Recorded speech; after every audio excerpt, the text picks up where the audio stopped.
Hi guys, this is Ranjit, and in this video let's do the unboxing and have a first look at the Samsung Galaxy S20 FE. FE stands for Fan Edition, and as you can see, nothing on the box at the back. This is a new trend that Samsung is doing. Here it says Galaxy S20 FE. And guys, I'm sorry for the delayed video. I got the unit very late, just a couple of hours before the embargo. I don't know the exact pricing. The pricing is supposed to be just below 50,000 for this variant, and I believe in India there'll be only one variant that comes with 8GB of RAM and 128GB of storage. Again, I'll leave the link in the description below. So let's cut the seal, guys. And apart from this one boxed unit, I also got two more units, because this is launched in multiple colors. So this is the cloud red, and this is the cloud navy, and this one what they have sent us is supposed to be the mint. So let's have a look at this. So new colors that we are getting. So this is that new mint color, so certainly pretty different. And guys, this is actually sold worldwide, and it's in various variants. This is the regular Galaxy S20 FE variant. This is the 4G variant, hence come with the Exynos 990 SoC. There's also one more 5G variant that will be with Snapdragon, but that's not launching in India. So here are the three colors that I have. I believe it's launched in 5 different colors. Don't worry guys, review units going back to Samsung. Anyways, let's just look at this one. I like this color. What do you feel about this one? This mint color has slight gradient. It's not the exact color. And guys, the back is actually polycarbonate. It feels like glass, but it is glasstic kind of a material. Anyways, let's see what else do we get in the box. So here is the charging pack, but this is just a 15-watt charger that is put in the box, but this device does support 25-watt charging. I don't know why Samsung didn't put a 25-watt charger. Anyways, here is the cable. That's the USB type A to type C that we are getting, and there'll be a SIM ejector tool. So that's it on the box. No headphones or anything. I'll just keep this to the side, and let's look at the handset itself. So here is the handset itself. Let me just zoom in a little bit. So as you can see, this one is supposed to having a 6.5-inch screen, guys, and it's a Super AMOLED screen with 120 Hz refresh rate. So that's the unique thing. And on the top we have the SIM tray. So here itself. So let's pop this up and see what we are getting in India. I'm pretty sure it will be hybrid. Yes, it's a hybrid slot, so one nano SIM here you can put, and this is a hybrid solution. But the micro SD card, it supports up to 1 TB if I recall. So yeah, that's what we have. Storage is 128, as I've told you. We also have a secondary noise cancellation microphone. This exterior chassis is supposed to be made up of aluminum, guys. This one, the chassis, and here we have the volume power on off button, and the bottom will be the speaker. And here is your Type-C port, main microphone, and on this end actually nothing. That is surprising. So that's what we have. We have a triple camera setup on this one. Main is a 12 megapixel, then we have 8 megapixel that is actually 3x zoom, then we have one more 12 megapixel that's ultra wide.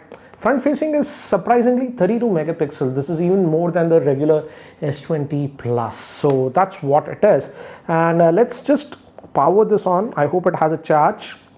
Supposed to have 4500 milliamp hour battery. And guys, by the time it actually boots up and I set it up, here is a configuration overview. This Samsung Galaxy S20 FE is having a 6.5-inch Super AMOLED Full HD Plus screen with 120 Hz refresh rate. It's powered by the Exynos 990 SoC. It's having 8GB of RAM and 128GB of storage. It is also having IP68 certification. Moving to the camera, it has a triple rear facing camera. 12 megapixel is the main one with optical image stabilization. Then we have 8 megapixel with 3x zoom. Then we also have a 12 megapixel that's ultra wide. Front facing camera is 32 megapixel, can also shoot 4K video. We also have wireless charging and Samsung Pay, and it has a 4500 milliamp hour battery. So guys, I've set up this device, so let's have a closer look at the same now. It's just setting up. As you can see, it's setting up. So again, we have the quick toggles over here, and again, it has all the functionality for even wireless power share, wireless charging. As you can see, edge lighting, NFC. This also has full version of Samsung Pay. So So they have put all the things that matter, and also DeX is there. This is surprising. DeX is there, and also it has a Samsung Knox for that security thing. And this one has the in-display fingerprint scanner, so let's look at it. I didn't enable always on, that's there. So looks like the in-display fingerprint scanner is working well. And you can enable this always on from the settings. Let's do that. So here, and under the hood again, this is the new Samsung UI. So Samsung members, Facebook app, Netflix, these are the pre-installed apps, guys. I did not install anything. So this is what you are having, and yeah, obviously it's a Samsung phone. You'll have the Samsung specific apps that are there on this one. So that's what it is. And if you go under the hood over here, this is the typical Samsung One UI layout that you are seeing. And if you go to about the phone, and if you go to software information, as you can see, One UI version 2.5, and that's Android 10. Should get Android 11 also soon, hopefully. Let's just go here and device care. Let's see the storage, how much is actually left. Says so out of that 128 gigabytes, guys, about 103.7 gigabytes will be available. I haven't installed any apps yet, so this is what it is. And if you go to the display, this one does support that motion smoothing. As you can see, 120 hertz. So this does support that.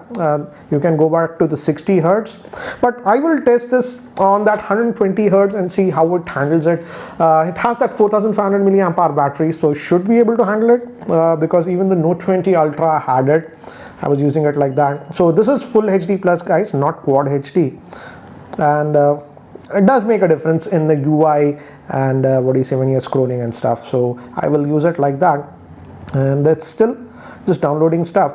And one thing I found disappointing is that there was no case in the box, so I don't know why they skipped that. But now let's look at the camera on this one and see how it performs.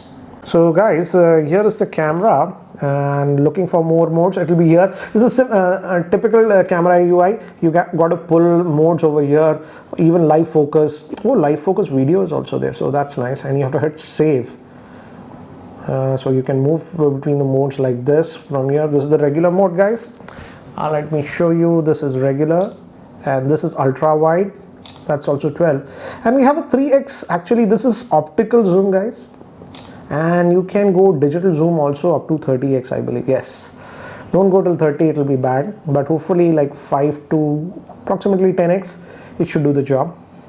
And also has the single take, so those options are there. And as I've told you, you also have the pro mode over here, and even pro mode in the video. So that's actually nice. Let's go back to the regular mode, and this is the front facing camera, 32 megapixel, and you can go slightly wider, so that's nice. And again, here also we have a lot of mode. So let me do one thing. Let me actually take some sample shots with this one so that you have a better idea regarding the camera.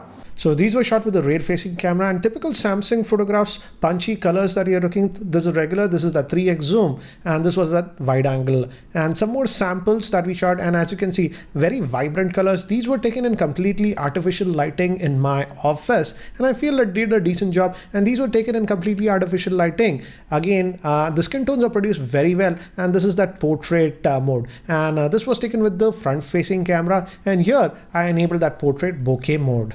So guys, that's it for now for the unboxing and first look at the Samsung Galaxy S20 FE. So what do you guys think about this device? And yes, this also has IP68 water resistance. So what do you guys think about this at about 50,000? Do let me know in the comment section below. And guys, I know I rushed this video because I got the unit very late. So what I'll do is I'll use this device for the next couple of days, and then I'll come out with another video. So if you have any specific questions about this S20 FE edition, do let me know in the comment section below, and I'll try to include those pointers in my next video. Anyways guys, that's it for now. Thanks for watching, and if you guys are still not subscribed to my YouTube channel, hit that subscribe button. This is Ranjit, and I hope to see you in my next video. Take care guys.